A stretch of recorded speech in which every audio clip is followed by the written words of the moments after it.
khususan ya Allah jika ada pahala daripada bacaan Fatihah kami ini dan pengajian kami ini, mohon disampaikan pahalanya kepada dua ibu bapa kami yang masih hidup ataupun dah telah meninggal dunia, juga kepada semua pemimpin-pemimpin kampung ini, masjid ini yang telah bermula dari penerokaan sampai memimpin dan hingga kami dapat menumpang daripada hasil tangan dan usaha mereka. Al-Fatihah. A'udzubillahi minasyaitonir rajim. Bismillahirrahmanirrahim. Alhamdulillahirabbil alamin. Arrahmanir rahim. Maliki yaumiddin. Iyyaka na'budu wa iyyaka nasta'in. Ihdinas siratal mustaqim. Siratal ladzina an'amta 'alaihim ghairil maghdubi 'alaihim waladdallin. Amin. Assalamualaikum warahmatullahi wabarakatuh. Alhamdulillahirabbil alamin. Wa bihi nasta'in ala umuri dunya waddin. Asyhadu an la ilaha illallah wahdahu la syarika lah. Wa asyhadu anna Muhammadan abduhu wa rasuluh. Allahumma salli ala sayyidina Muhammad wa ala alihi wa sahbihi wa barik wa sallim. Tuan Nazir, ahli jawatan kuasa,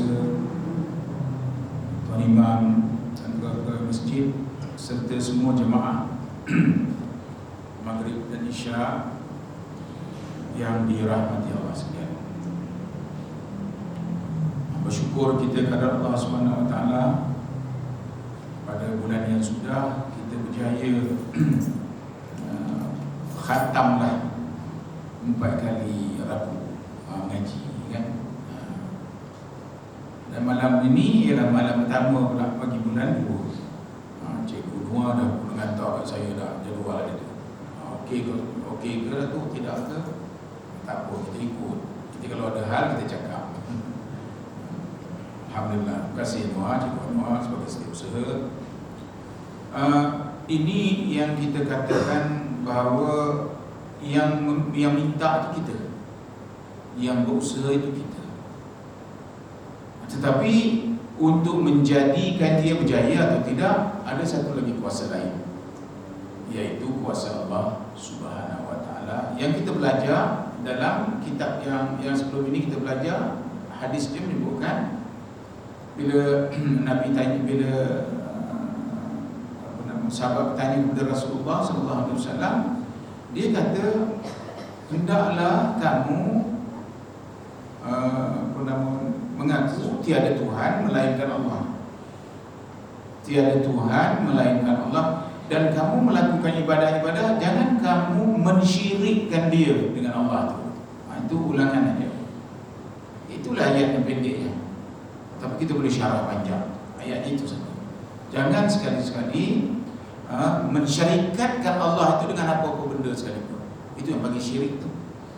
Allah, dia kalau kita belajar 20 sifat yang wajib, 20 yang mustahil. Kan kita dah belajar tu. Jadi dia wujud, dia qidam, dia baqa, gitu. Ya. Jadi apa saja yang dalam dunia ni yang berjadual itu, nama dia dalam bahasa, dalam kalau kita belajar ilmu tauhid, dia panggil aridi. Aridi itu dia datang, dia berubah-ubah. Dalam belajar ilmu tauhid dulu kata, adapun arti baharu itu ialah berubah-ubah. Baharu artinya berubah-ubah. Yang qadim dia tak berubah, dia kekal gitu. Siapa yang qadim? Allah. Dunia pun tak qadim, sebab di satu masa dia akan dia akan hancur.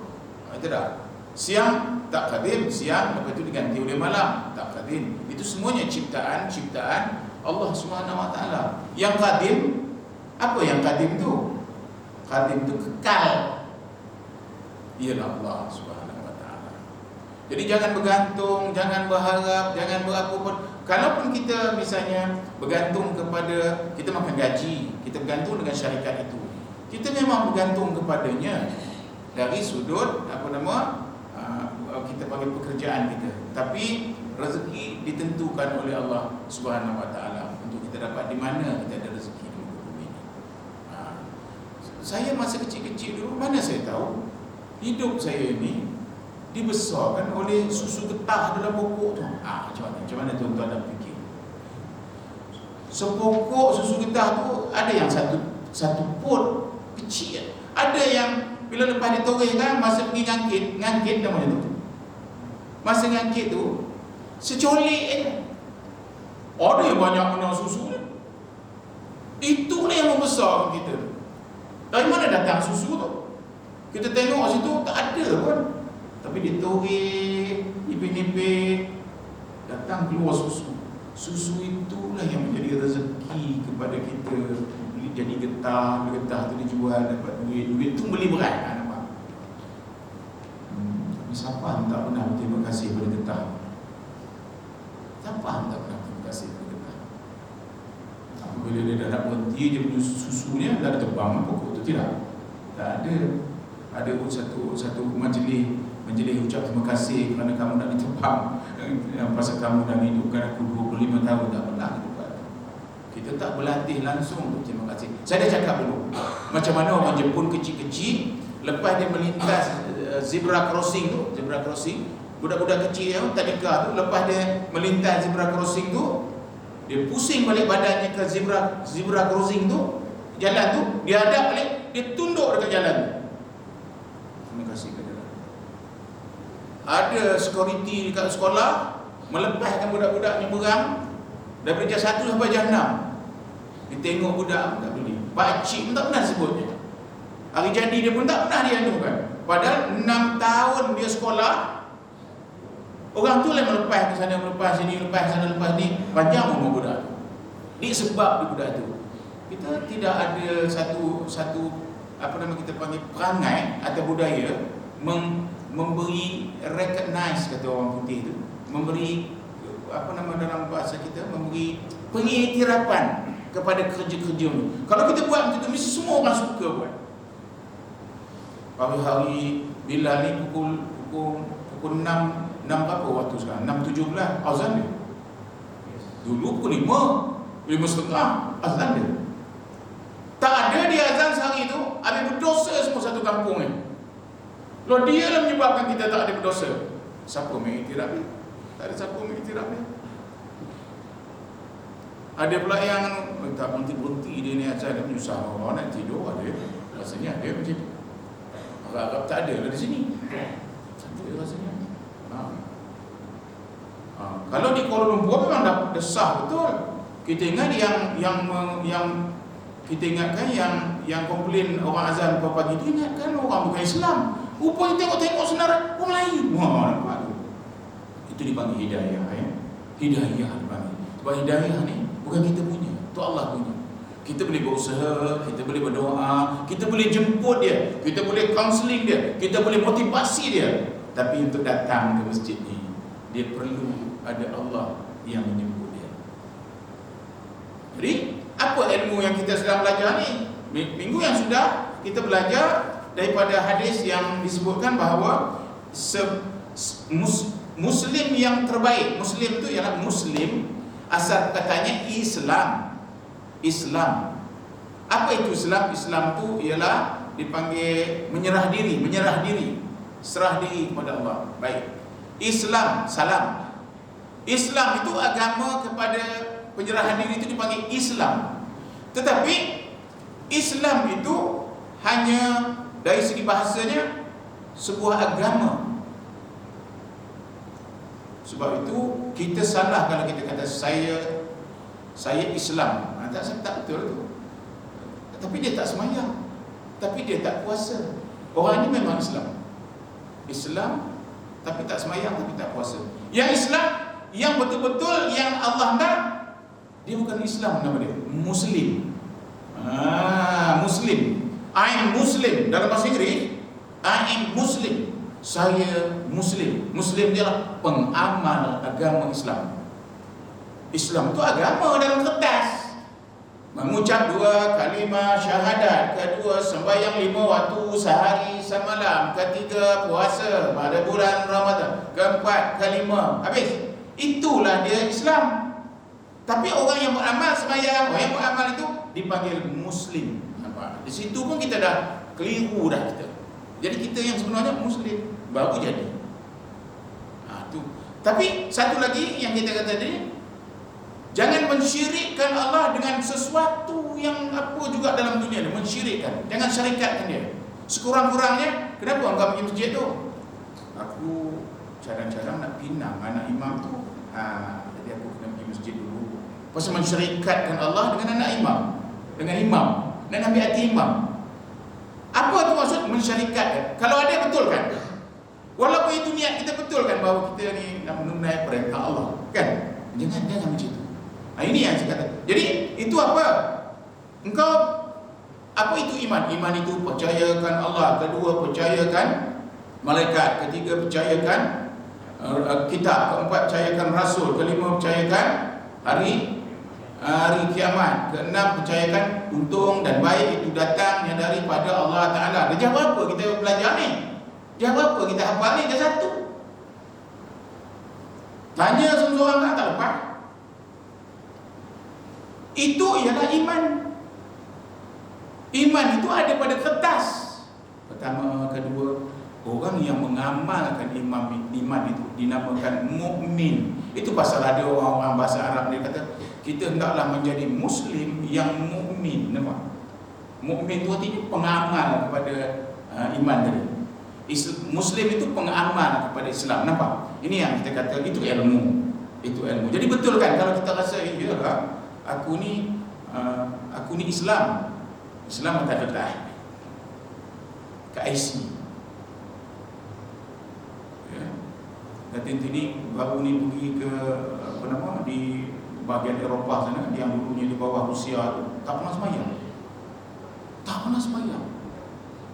Jumpa nanti ni katanya, saya Islam, namanya buat nama Islam, tapi saya tak tahu sembahyang. Kami hanya ada puasa saja. Pasal ada dikawal di negara tu, tak boleh sembahyang di sana, di Rusia tu. Sekarang dia dah terlepas, baru dia nak start sembahyang. Jadi apa yang nanti ni boleh buat? Dia ada telekung, dia bagi telekung. Kemudian daripada sini dia belikan buku, dia hantar. Itu. Apa maksudnya? Islam itu mungkin pada buku. Kalau iman itu mungkin pada kertas atau pada hafazan. Pesa lulus, hafaz. Tapi apakah kita menjadi orang yang mengamalkan Islam? Itu yang dipanggil dalam kita kata, Islam is a way of life. Islam itu ialah satu cara hidup. Satu cara hidup. Yang sedang kita belajar ini ialah, kalau semalam kita dah belajar macam-macam, lepas tu kita pula belajar bahawa kita kata Muslim yang sempurna itu ialah orang kelilingnya selamat daripada lidahnya dan tangannya. Saya dah cakap dulu. Kan itu Islam. Itu punya Islam. Jadi kalau ada orang tak selamat daripada lidahnya, daripada tangannya. Tangan tu saya sebut dulu, satu, tangan dia betul lah melempar, menampak, menendang kaki-kakinya. Tetapi tangan itu juga ialah kuasa. Tangan juga bermaksud kuasa. Dan tangan juga boleh bererti hal-hal yang lain, yang artinya yang berkaitan dengan orang boleh rosak dengan sebab tangan dia. Jadi kita sebutkan kenapa lidah. Apa yang saya cakap tadi, lidah itulah yang menjelaskan Islam itu agama, Muslim itu pengamal agama. Jadi yang mana yang tepat betul? Yang tepat itulah Muslim. Sebab kalau dalam orang, apa agama kamu? In English, apa agama awak? Jawapannya, I'm Muslim. Muslim, pengamal Islam. Kalau saya Islam, belum tentu dia mengamal Islam. Mungkin namanya Zainal Abidin bisa. Ini awal mukadimah kita malam ni, supaya kita tahu, kita nak bercakap mengenai lidah ya, manusia Muslim yang dia sebut ni, Muslim. Dia sebut sendiri al-muslimu man salimal muslimuna min lisanihi wa yadihi. Dia kata Muslim, bukan dia Islam. Muslim yang the best ialah seorang Muslim yang orang kelilingnya selamat daripada lidah dan tangannya. Oh, jauh bayang. Itulah Nabi Muhammad SAW. Itulah Nabi Muhammad SAW. Dan Allah nak tunjuk dekat manusia, Nabi Muhammad walaupun dia Nabi, dia ada mukjizat, tapi dia punya kebolehan hanya mohon kepada Allah Subhanahu Wa Taala. Dia minta kepada Allah hajat dia. Apa hajat dia? Dia minta Abu Talib masuk Islam. Abu Jahal tu, Abu Lahab tu pas saudara dia juga. Ngendap-ngendap bawah rumah, ngendap-ngendap dengan Nabi mengaji, suka benar dengan Nabi mengaji, suka, tapi tak dapat hidayah. Itu yang dikatakan bahawa kita hanya mampu berikhtiar, berusaha, berdoa, tapi yang meluluskan Allah Subhanahu Wa Taala.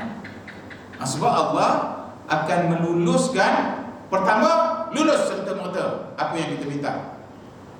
Kedua, kelulusan ditangguhkan sehingga satu ketika nanti ataupun hari kemudian.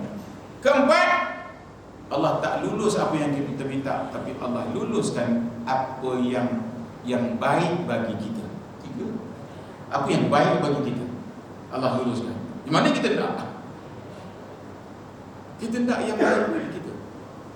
Saya selalu contohkan macam ni, tak senang faham.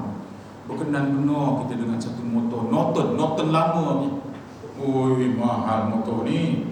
Saya dah tenang lama motor ni. Kawan punya, dia nak jual. Dia tak nak lagi, dia nak beli motor baru. Kita tak sangat. Cakap kat mak tak cukup duit, cakap kat bapak tak cukup duit. Kita minta seminggu nak cari duit, tak dapat. Orang tu dah jual kat orang lain. Oh, tak mau makan, meragam kat rumah, cakap dengan mak tak benar. Madang betul, madang. Perasaan kau budak-budak muda. 4-5 bulan kemudian dengar cerita motor yang dia hendak tu, pengunggangnya bawah lori dah mati. Ya Allah, kalau aku lah sebenarnya di bawah tu, baru tahu jawapan. Kenapa? Itu contoh. Ya Allah, mujur. Mujur tak dapat ke aku. Kalau tidak, aku lah yang di bawah tu. Nampak? Baru kita nak. Itu senang kita faham lah. Kalau saya menerang macam itu, senang kita faham. Baik. Jadi dalam hadis-hadis ni saya tengok 10 hadis ni semuanya al-muslimu man salimal muslimun. Dia begitu. Dia sebut Muslim, dia bukan sebut Islam. Dan jangan lupa, Islam itu agama, nama agama kita Islam. Tapi pengamal agama Islam itu dipanggil Muslim. Iman itu ialah kepercayaan seorang Islam, dipanggil iman. Iman itu tersenarai. Tetapi orang yang mengamal iman dinamakan mukmin. Jadi marilah kita menjadi seorang Muslim yang mukmin atau mukmin yang Muslim. Mana dululah. Kalau itu kita terjadi, banyak lagi tak tepat kita. Semayang kita dah cukup kalau 5. Kalau kita belum cukup 5, memang kita Islam. Kalau cukup 5, Muslim kita. Kalau 2,5 hadis sehari semayang tu, maka baru setengah Muslim begitu. Itulah yang dipanggil kepentingan lidah tadi memberi penjelasan. Sepasalnya kena jelas betul-betul ni, kena jelas betul-betul. Kemudian hadis yang hari ini kita tambah satu lagi. Hadis ni kata pula, hadis ni macam itu juga. Saya tengok hadis ni macam itu juga, tapi tambah hujungnya, wal mu'minu man aminahun nas ala dima'ihim wa amwalihim. Dia kata Muslim yang baik, yang terbaik ialah seorang Muslim, ya, yang orang ramai dapat terselamat dari lidah dan daripada tangannya. Tangan dua itu juga dia cakap. Dan ini yang saya baca buku ni, ya. Dan seorang mukmin yang sempurna iman ialah yang dipercayai oleh orang ramai sebagai seorang yang bersikap aman, damai dan amanah terhadap keselamatan nyawa, harta benda mereka. Itu Muslim yang baik, Muslim yang sempurna. Ialah tadi yang itu juga disebutnya yang orang keliling selamat dari kuasa dan dari lidah. Dan juga yang kedua di sini disebutnya yaitu seorang yang bersikap aman, ya, yaitu ialah yang dipercayai oleh orang ramai sebagai seorang yang bersikap aman, damai, amanah terhadap keselamatan nyawa, harta benda mereka. Ciri itu ada pada polis, ada pada doktor. Jadi kalau kita nerangkan, ada pun orang yang dapat kepercayaan orang ramai itu ialah apabila bagi dia harta, dia simpan harta tu elok-elok. Kalau RM1 kita bagi, masa kita bagi dia duit RM1, simpan duit kita RM1, kita ambil nombor je. Nombor kan, duit tu kan ada nombor. 10 tahun kemudian kita dapat ambil dapat, itu juga duitnya. Itu amanah. Kita nerangkan dulu. Ya Allah, amanah dah juga tu. Tapi amanah tidak disertai dengan bijaksana. Tak sebenarnya. Sebab yang amanah ialah dia mungkin ambil duit tu, lepas dia tahu menyaga yang bagus-bagus dimasuknya, duit orang tu RM1, besok jadi RM1.50. Orang tu besok jadi, ini dah dia panggil bagus.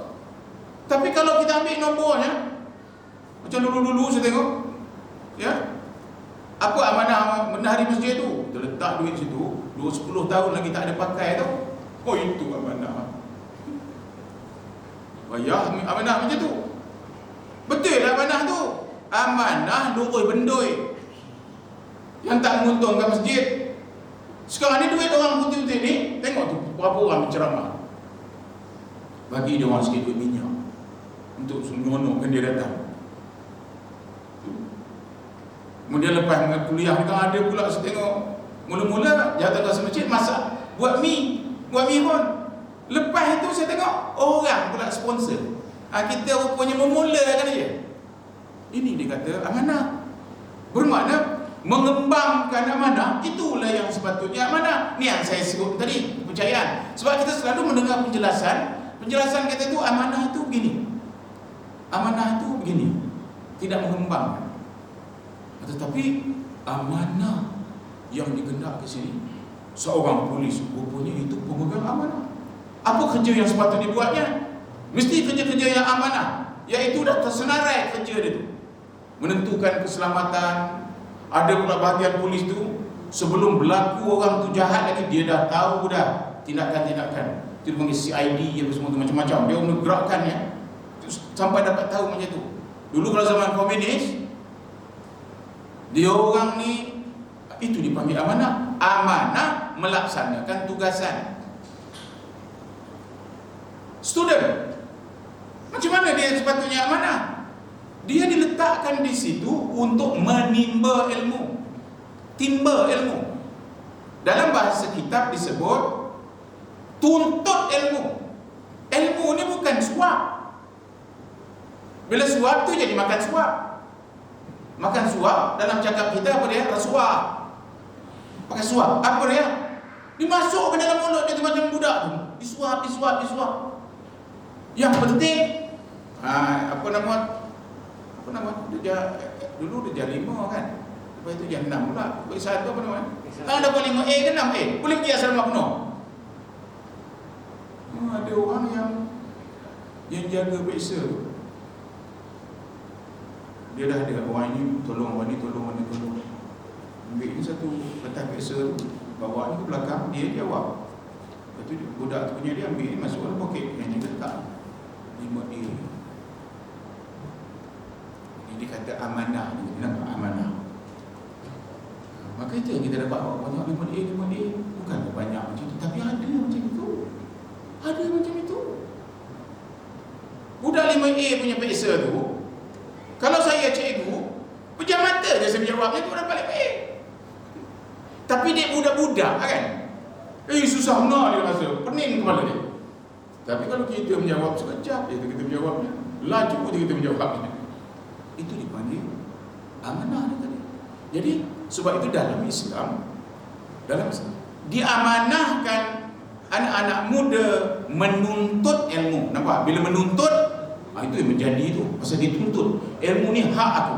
Aku tuntut. Satu, aku tuntut kerana dia hak aku. Kedua, aku bersungguh-sungguh mendapatkan dia. Kerana tuntutan aku itu aku gerakkan dengan otak, dengan kesungguhan, dengan bersungguh-sungguh, maka aku dapat. Bila aku dapat, itunya ikhtiar aku. Itu kesungguhan aku. Aku menuntut ilmu. Tapi yang suap ni, ada juga universiti yang kita pergi, yang penting bayar semester berapa. Siapa yang menentukan dia dapat A ke B ke C? Orang yang akan menentukan. Bayaran dah siap. Make sure semua anak murid, semua student kita mesti B+ ke atas. Pasal kita tidak amanah. Jadi bila amanah ini maksudnya menyebabkan orang itu dapat kepercayaan, orang itu dapat kepercayaan masyarakat.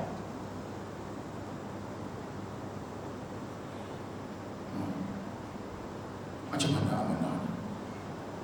Kemudian bila seseorang belajar itu, kita bagi dia belajar, dia tahu tanggungjawab dia. Bila dia dah dapat ilmu kedoktoran, apa dah? Bila dia dah ilmu kedoktoran, apa kewajipan dia menjaga kesihatan orang awam ni? Sudah fardu.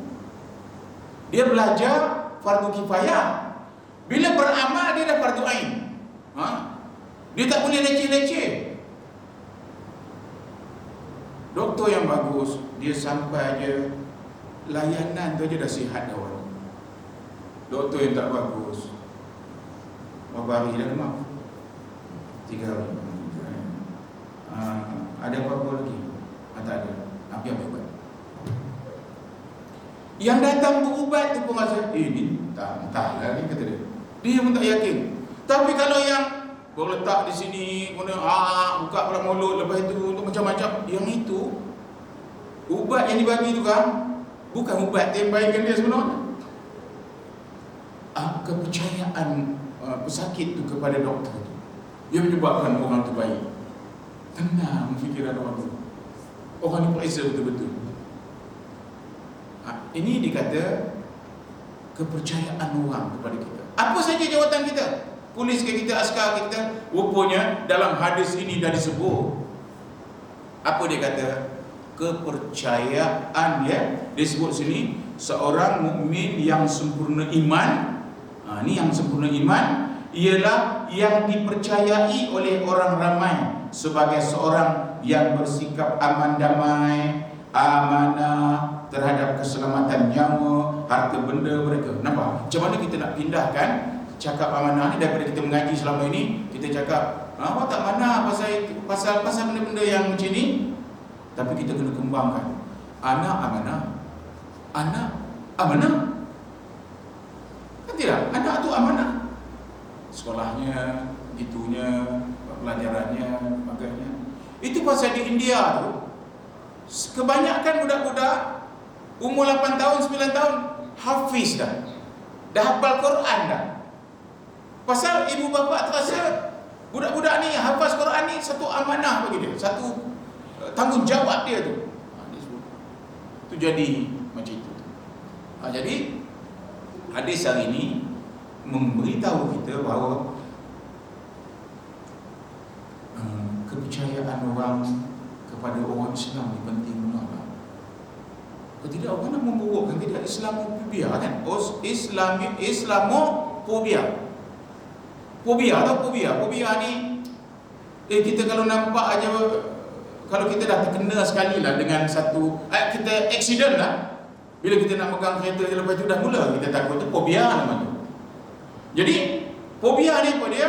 Akibat dia ada satu kumpulan ekstremis kita ni yang masang-masang bom badan, masuk dia kepada masuk dia dalam mall. Berapa orang dalam mall, dia rentaknya dia punya tu boom pecah. perbuatan dia tu dia rasa suci, bersih. Dia terlupa yang mati tu tinggal anaknya tu, jadi anak yatim. Siapa nak nanggung budak-budak tu makan? Dosa kita pun banyak lah, nak buat tambah lagi dosa orang. Suami meninggal tu, isterinya di rumah tadi kata tolong belikan ini ya bang, ini sikit, budak rumah ni demam. Bang, mati juga di situ. Ya Allah, apa hal ini? Kita kena bawa macam ini sebenarnya. Sebab Allah melarang orang Islam mengambil nyawa orang tanpa sebab syarak. Tanpa sebab syarak. Kalau dia bunuh orang dalam Islam, hukumnya bunuh, balai bunuh. Itu sebab syarak. Tapi bukan balai, engkau bunuh, aku bunuh. Bukan macam itu.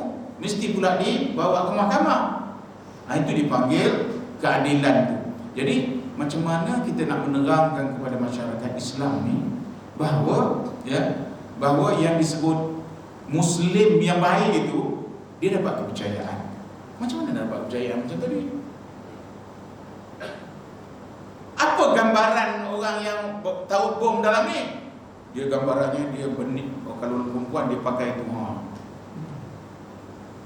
Maka kita sedang adapun sunnah isteri Nabi, anak-anak Nabi itu dia pakai niqab. Kita cerita, bagusnya. Tapi yang seorang ni menggambarkan kalau bernikah jangan main-main tu, itu boleh bunuh orang tu. Apa? Macam mana kita nak menerang? Apa kepercayaan orang pada kita? Fobia. Jadi macam mana nampaknya negara kita menghadapi benda ni? Saya angkat topi lah. Apa katanya? Dia bakar satu Quran, kita cetak 1 juta Quran, kita bagi. Tu yang bagus. Apa satu Quran tu kita nak berbunuh-bunuh? Dan dia makin keras, makin tegang. Baik kita kata okey, satu yang terbakar. Tolong dunia Islam cetak 1 juta. Kita bagi semua. Ada lagi, tolong dakwahkan Paladin. Namanya Paladin kan tu lah ya. Paladin. Bukan orang Jawa. Sweden. Ini macam mana kita nak hadap ni? Tapi kalau ekstremis tu nanti dia ngebom. Ataupun di gereja tu orang tengah semayang mungkin ditembaknya. Lepas itu orang kita dia pula membalas nembak orang kita. Berbalas itu. Apa jadinya? Rupanya dua-dua agama ni rosak nama. Islam rosak nama, Kristian rosak nama. Bukan kerana agama tu, kerana pengamal tadi. Pengamal kalau Islam pengamal ni panggil Muslim. Kristian pengamalnya dipanggil orang-orang Kristian. Semua jadi tak elok. Sebab itu kita rasa kita bertenang saja. Biar dia orang buat. Kalau kita tunjuk perasaan sini pun, apa kita tak dapat? Jauh no tempat tu tak jalan. Berhenti pula kita nori sehari. Mari kita berharap hari ni, tak payah kita pun nak makan. Jadi apa maksudnya? Mari kita bertindak melawan sesuatu itu hingga orang terpikat dengan kita. Terpikat orang dengan kita. Supaya orang-orang ni takut dengan kita. Esok lusa budak-budak muda bawa Quran 10 kat sini. Jumpa orang itu, bagi dia. Bagi Quran tu dekat orang. Ambil gambar. Kau bekal satu kan, ini kami bagi satu-satu seorang kepada bukan Islam. Marah tak dia? Kalau marah jangan mengusik orang. Jangan buat orang macam tu, nanti orang akan lawan. Sebab dalam kumpulan kami ni ada juga orang tak betul. Ada juga orang yang kering hati. Bukan semua orang cerdik. Itulah dia. Jadi mendapat kepercayaan orang itu adalah penting sangat. Dan kita mengambil tadi ya, kemarin saya dah sebut lidah ni kalau digambarkan betul-betul, kalau kita belajar ilmu tajwid ya, di sisi ini keluar nun, di sisi depannya keluar lam, di sisi pangkal halqum ni keluar kha. Nampak ni lidah ni mulia, bukan main. Dia boleh bagi orang semangat, naik semangat orang. Dia boleh jatuhkan orang dengan sebutan itu dia penerangan.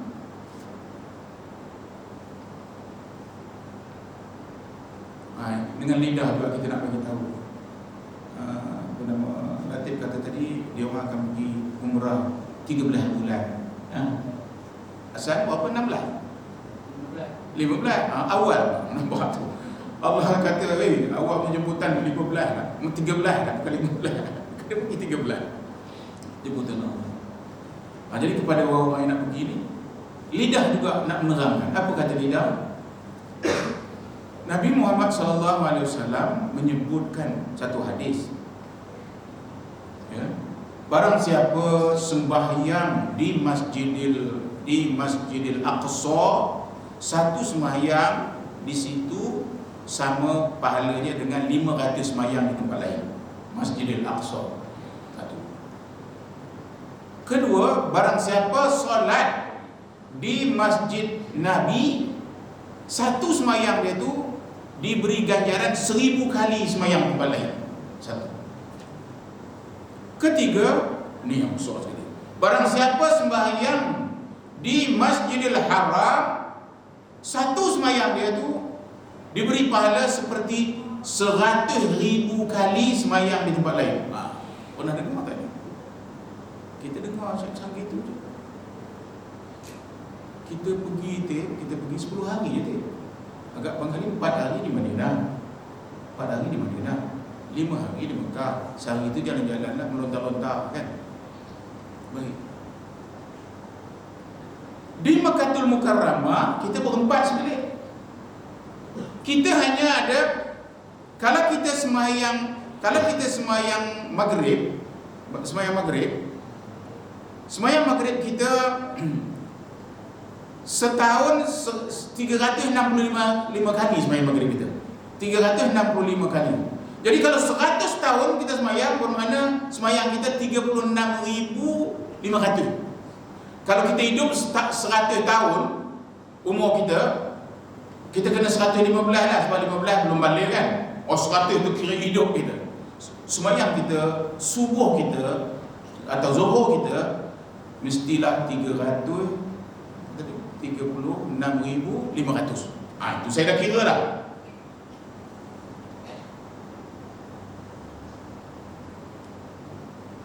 Tetapi satu sembahyang subuh yang kita buat di Masjidil Haram sama dengan 100,000.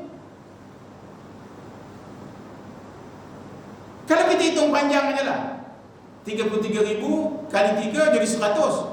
Bermakna kita sekali sembahyang subuh seperti kita sembahyang 300 tahun. Seperti kita sembahyang subuh 300 tahun. Maka kita 5 hari seolah-olah kita sembahyang subuh 1,500 tahun. Yang itu kita tinggalkan kerana apa? Jubah belum beli, apa kapet belum beli. Anak saya pesan gelang tu, gelang manik tu, belum pergi lagi. Saya kena pergi itu lagi maghrib. Padahal maghrib itu 100,000 yang saya sebut tadi. Kalau macam itu gaya, ini hadis Nabi. Kita jadi pengamal. Allah bagi peluang. Kita nampaknya rezeki pergi ni mungkin ini je sekali. Maka 5 hari itu, subuhnya mesti 5 kali, maghribnya 5 kali, asarnya 5 kali, isyaknya 5 kali. Apa lagi yang saya tak sebut tadi? 5 kali. Balik itu buat hati kita. Tuan-tuan tahu, saya ni ibadat saya kan udah 1,500 tahun macam saya hidup. Subuh saya, asar saya pun macam itu, maghrib saya. Ini janji Allah Nabi Muhammad SAW. Jadi ini memerlukan lidah juga nyampaikan. Lidah kena terangkan elok-elok sesuai dengan orang yang mendengar supaya dia faham. Banyak orang pergi umrah suka tidur baring-baring dalam bilik. Baring di dalam bilik. Malah nak masjid. Rajin-rajin sangat. Ada pula tukang pensyarah dalam tu. Di mana-mana pun kita sembahyang di Mekah ni, dia sama pahala macam tu. Nak nyenangkan hati awak tu kan? Ada mana pun awak. Jangan macam itu. Dalam ni disebut masjid. Memanglah mungkin ada ulama kata macam itu, tapi dalam ni kata masjid kan? Masjid lah. Bukan masjid tu. Kalau kita di luar tu nasib okey lah. Di Madinah satu kali ziarah apa nama? Kuba, ambil semayang dekat hotel, naik kereta, bayar 20 rial, pergi ke situ, semayang sunat tahiyatul masjid. Assalamualaikum, baca doa, balik. Pahalanya seperti satu umrah. Artinya kita kalau di Madinah tu boleh pakai 3 muka kan? Tadi pergi sekali, petang pergi sekali, malam pergi sekali. Apa salahnya? Sebab setiap kali pergi satu umrah. Kalau orang yang ngira lah, orang yang tak kira dia kan ada jubah baru beli 3, 2 lagi anak pun dapat. Sudahnya balik beli jubah, yang itu yang dibawa. Yang itu bolehlah anak suka. Tapi yang kita diberi peluang oleh Allah SWT, jangan dibohongkan. Cukup dulu. Saya sampaikan melalui lidah juga tadi, supaya ada yang sebab nak pergi nanti kan. Semoga Allah SWT menjadikan umrah tuan-tuan dan puan-puan umrah mabrurah insya-Allah. Wabillahi taufiq hidayah. Assalamualaikum warahmatullahi wabarakatuh.